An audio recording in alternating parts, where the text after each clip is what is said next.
Well,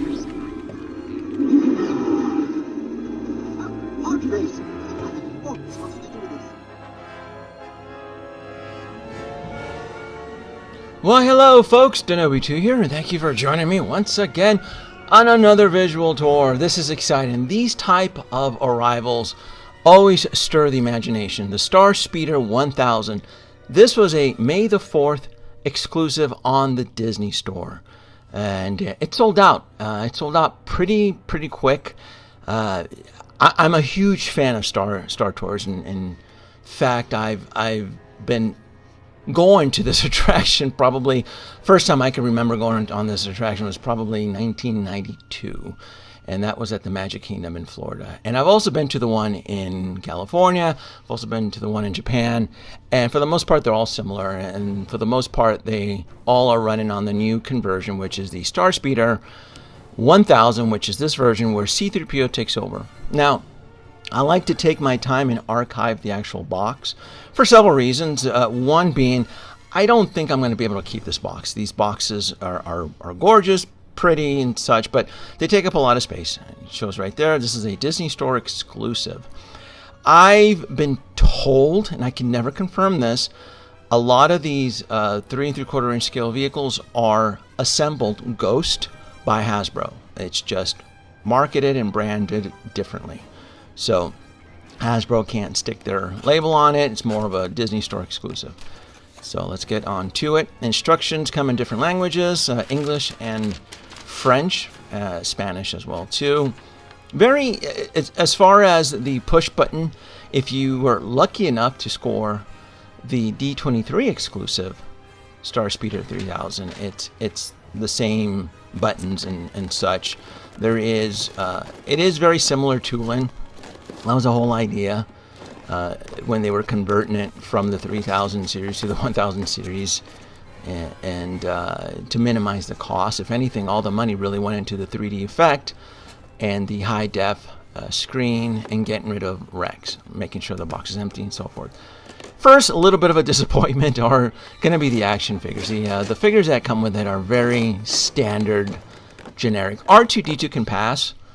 C-3PO looks pathetic. This is probably the lowest grade version of a C-3PO. It looks rough. It looks like a sand molded. For me, C-3PO should always have that gold vacuum form look. And Hasbro has only ever done it the best with the Saga collection. It's the C-3PO an indoor with the joints on the feet. So this is the one I have. This is the one that I'm going to use on the actual ship. And what I'll do with the other C-3PO, he's just another protocol droid. I'll have him become a passenger. But for me, the vacuum form C-3PO should be good. I used museum tack. It's like a sticky substance that does not stain, and it helps hold the figure in case you decide to go on an adventure with your Star Tours vehicle. Beautiful paint applications on here. Has that reddish burgundy type look to it, kind of like that automotive paint. I brought the pillow because I want to extend the landing struts. This is one of the coolest features. A little fun fact. One of my first early videos on this channel is actually reviewing the very first version of the Disney Store StarSpeeder 1000. I pinched my finger on there. I don't know if you saw it or not, but pulling these things out and adjusting these buttons or levers can be a bit challenging. And I get it. It's more of like a tension rod situation to hold all that weight underneath it. So StarSpeeder 3000, the first one, was a $300 retail, and it came with a base. The one I got was this year's May the 4th exclusive, $350. Huge price jump with less. At the end of this video, I think they're both unique, and they both bring something different to the table as far as the price point. I mean, from $300 to $350 and minus that display base, that plays a huge part. Putting our navigator R2-D2 and then the little probe droid that does come out at one point during the ride, popping him on there. And then I'm gonna shift the camera on here, and let's get inside. Let's get some interior shots, specifically the loading area on here. I love the red. You know, this red really pops on camera. It comes out like when you're looking at it in person, it's more of a burgundy. So I don't know if the camera is like highlighting it or whatnot, but it's. I love the red. I really, really love the red.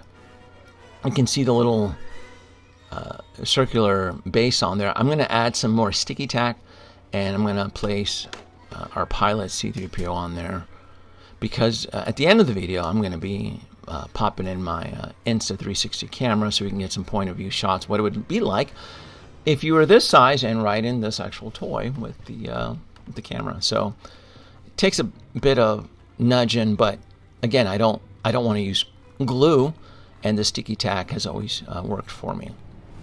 Now, I don't have a lot of 3 3/4 inch vintage scale figures, so I had to go in the garage and dig up some old ones. And what I did is that I used my hot air gun, and I superheated their knees. So I molded their legs into sit-down position, because a lot of these figures are from over 30 years, 25 years ago, and they don't have the articulated knee joints. So using the hot air gun, I was able to get them in there. And if you look carefully, I did add some surprise characters on there. I added a little pussy on there, and Annabelle. I mean, that's Figaro, by the way. That's from Pinocchio. All right, so I already noticed a couple differences from the original Star Tours StarSpeeder 3000, 1000. This is supposed to be the improved version within the ride universe, right?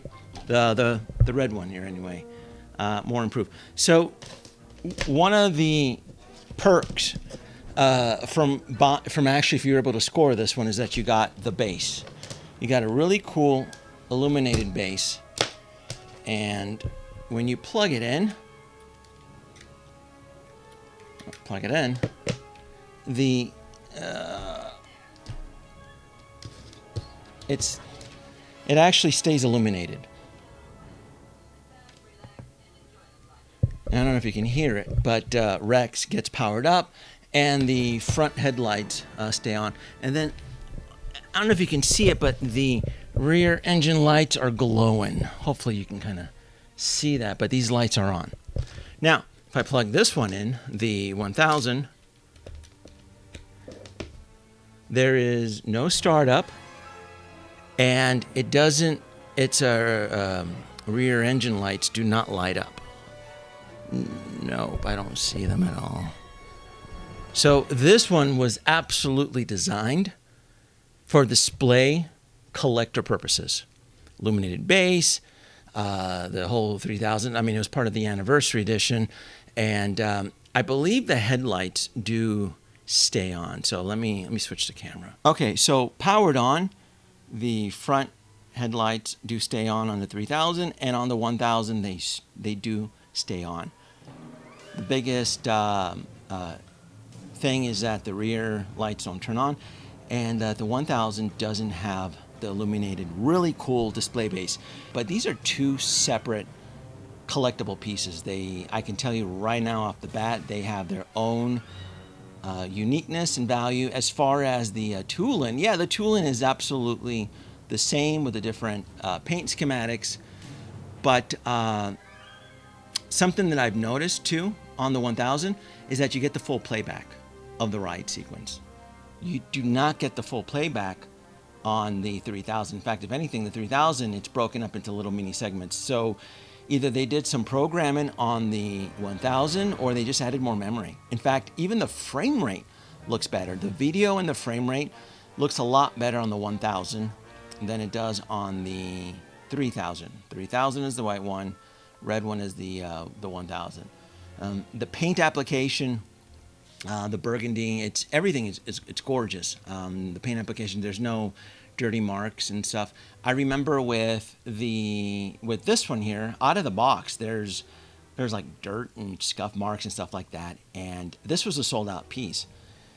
Yes, I could have returned it to the Disney store, but I would have got my money back and no StarSpeeder. So I'm fine. If anything, it's space battleware. So I don't know if the camera can pick this up, but and I didn't cover it in the first video, is the light bleed. And a lot of folks just think that the camera is just picking it up versus a human eye cannot. I can assure you I can absolutely see the light bleed through the plastic molding. Same thing for the 1000. For what they charge and for what they took, these are supposed to be really nice high-end collectible 3 3/4 inch scale vehicles for display, which they are. If you don't I mean, if in a very well lit room, you're not going to see the light bleed. But if you want to go out in the dark, like I am, I just turned off the lights in the room, you can clearly see it. This is one of the reasons I never was happy with that one toy line. What was it? Is it Jax? It's there you go. It's Jazzware. They make these toys, Jazzware, and I bought this, and then I ended up breaking it apart and added. You can kind of see. I don't know if you can see because the light's just all turned off. I added aluminum foil to block the light because when the Falcon would go into hyperdrive, it would just bleed through the whole top shelf, and to me, it just killed the illusion. Even though it's such a great paint job, and apparently all of them are like that. So I don't. Yeah, the batteries are dying on this one. Yeah, but anyway, I bought. Yeah, I like. That's why I don't do this company anymore. I always thought it was a bit lazy on their part to include the mechanical button that opens the doors on just one side, which is the left side, where you load, and on the right side, where you unload, it's manual open doors. So to me, it was just lazy and probably cheap. I can't imagine why they couldn't have done it. It's a cool feature with the sound effect. If I flip the vehicle on the right side, and you can see, just FYI, I added some cob LED strips because I wanted to see what it would look like illuminated. If I was to display it with some interior lights, what it would look like. And it looks pretty good. I think the cob LEDs I've installed with the battery are a little bit too bright. I can diffuse it with a resistor, but nonetheless, though, it's just something really cool about having the doors open, being able to see inside. But I may USB hack that down the road. But for now, I just wanted to show you what it looked like. And now, folks, let's move on with the point of view. Let's imagine you're a 3 3/4 inch scale figure, and you want to ride the StarSpeeder 1000. Let's do it.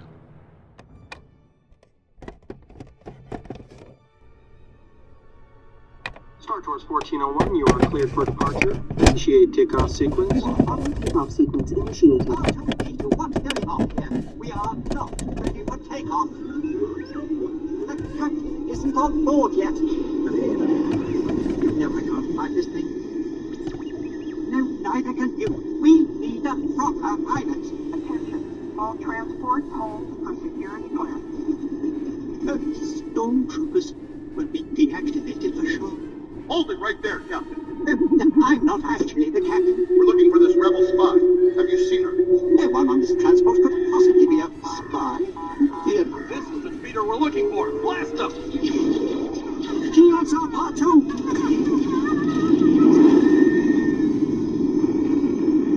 Where are we going?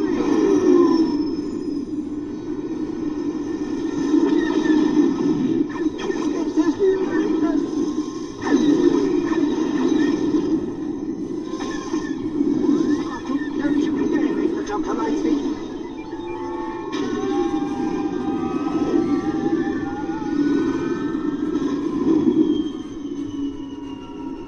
Now what?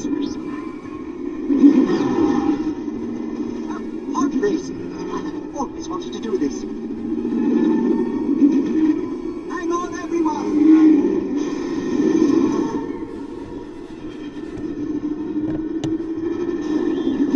You ruffians! We'll show him.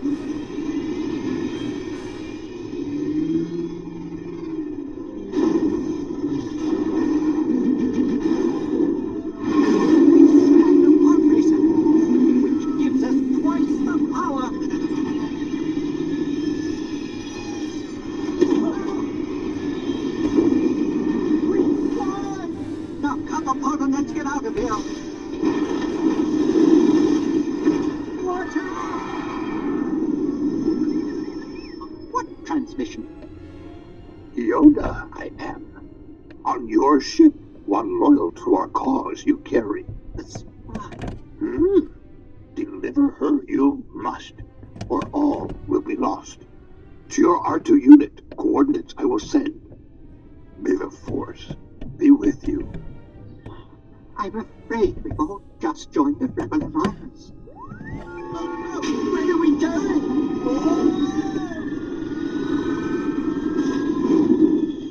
Shields up, R2!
A platform! Let's land there!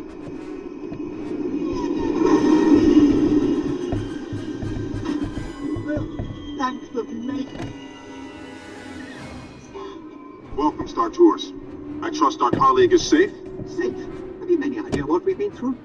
We're on your deck, Captain. Captain, glad to be of service. Well, we're all in the Rebel Alliance now, so of course be with us. And thank you for flying Star Tours. The StarSpeeder does have manual push buttons in the front, which activate the laser thrusters and the laser cannons on the side. Push it open, comes a little sound effect on there, just like in the original one, and in the ride. Both vehicles actually do have defense capabilities. And you push it, you can kind of see the laser cannons on the side. It's a fun toyetic feature. It's cool, very, very, very cool. And I'm just gonna pop the top on here, but just kind of show you on the side what it would look like. It's pretty very nice. Overall, folks, this is a fun buy. I enjoy collecting pieces like this. I've always been a big fan of vehicles, starship vehicles that spur the imagination, specifically spur adult playability. Like, I get a kick off of this. Even though I do collect Hot Toys and do collect other pieces, it's unique chase collectibles like this that just really fascinate me, and honestly, it brings a huge joy. I get it, these are expensive for a lot of collectors who are probably in this field, but my God, if you're able to score if you were lucky enough to score one of these at retail, hold on to it. Hold on to it, because the Disney Store does have a habit of they're not known for reissues. So overall, A+ on both vehicles. I love them both. Like, subscribe, leave your comments below. Let me know what you think. I always enjoy making these type of videos. So much fun. See ya, folks.